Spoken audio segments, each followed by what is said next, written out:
We must guard against the acquisition of unwarranted influence, whether sought or unsought, by the military-industrial complex.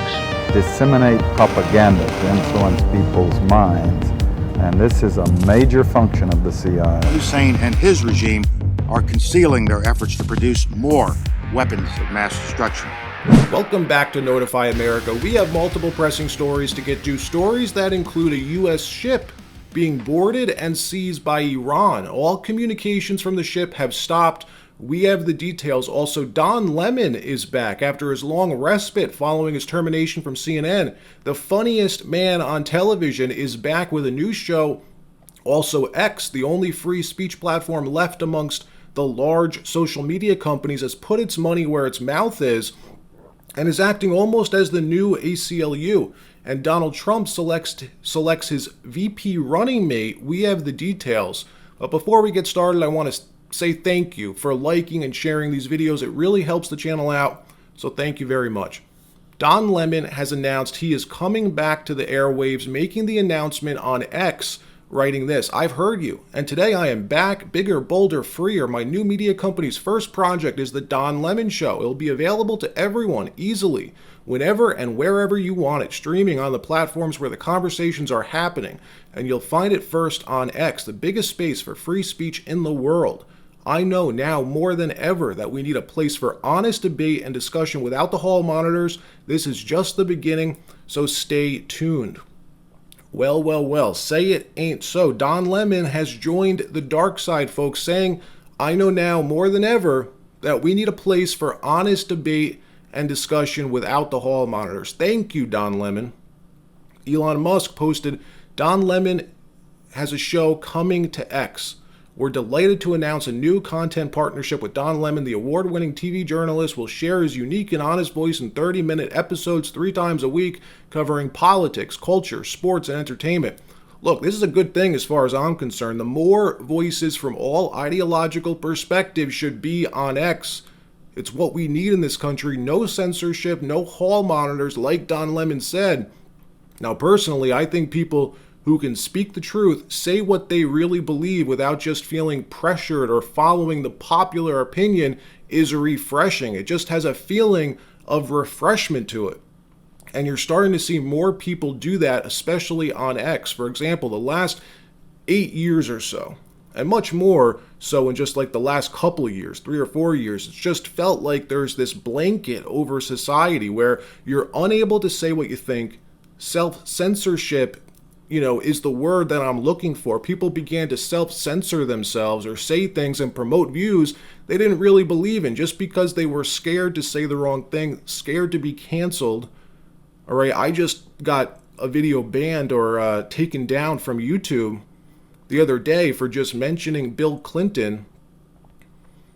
That type of thing just irritates the hell out of me. For example, here's an old clip that resurfaced. It shows Don Lemon from a few years ago. Listen to how his viewpoint changed from what we were accustomed to seeing Don Lemon promote versus what he thought decades ago, back when you were allowed to say what you really thought. Watch this.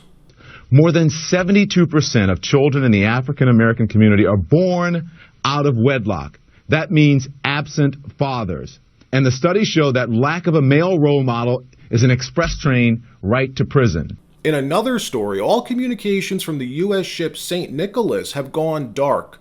The ship, previously known as the Suez Rahan, was part of the U.S. sanctions enforcement operation to counter Iran in the Red Sea.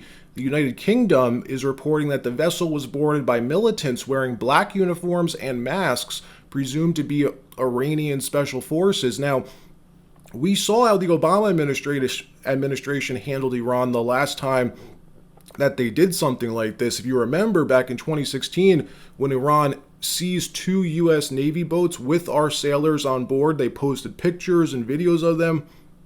One of the sailors was crying, a very embarrassing situation for the United States, to say the least.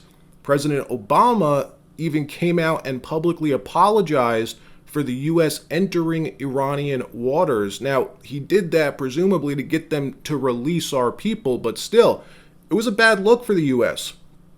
Well, now we have President Biden at the helm, 80 years old, confronted with a similar situation. So how's he going to handle it? We'll keep you posted. In another story, Donald Trump was interviewed by Fox News last night and made some news after revealing he has already decided who he's going to choose to be his vice president. Watch this. Who would be in the running for vice president? Well, I can't tell you that, really. I mean, I know who it's going to be. Give us a hint. We'll do another show sometime. Well, what about any of the people who you've run against? Would you be open to mending fences with any of them? I will. I've already started to like Christie better. I don't know about you, but I sure hope it isn't Nikki Haley.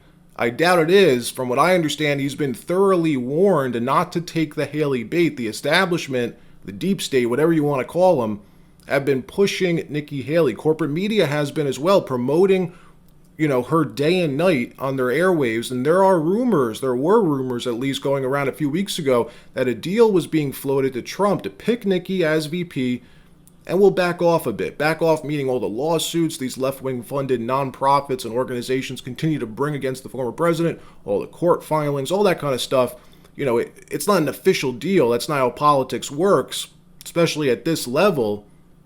What they'd presumably do, is send someone close to Trump, someone he trusts, to just broach the subject.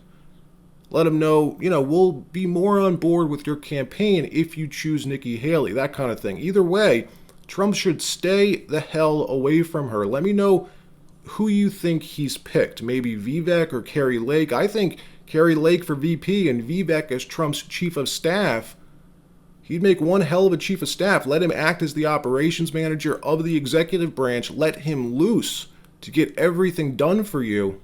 Elon Musk's X decided to provide legal representation to an X user, Juan David Campolargo, who's currently at the University of Illinois. The school threatened David with dismissal from his on-campus job and eviction from student housing, all because they didn't like what he was posting on his Twitter account or his X account. Well, when Elon heard about this, he decided X would intervene and support him, saying if you can be punished for posting about free food, what can't you be punished for? X then hired a law firm and paid for the legal costs for David, basically acting as a new and improved ACLU. The end result was they won. Writing this, Mr. Campolargo has now prevailed in his appeal and is free to resume posting on his X account. All right, that wraps up this episode. Stay free. We'll see you next time.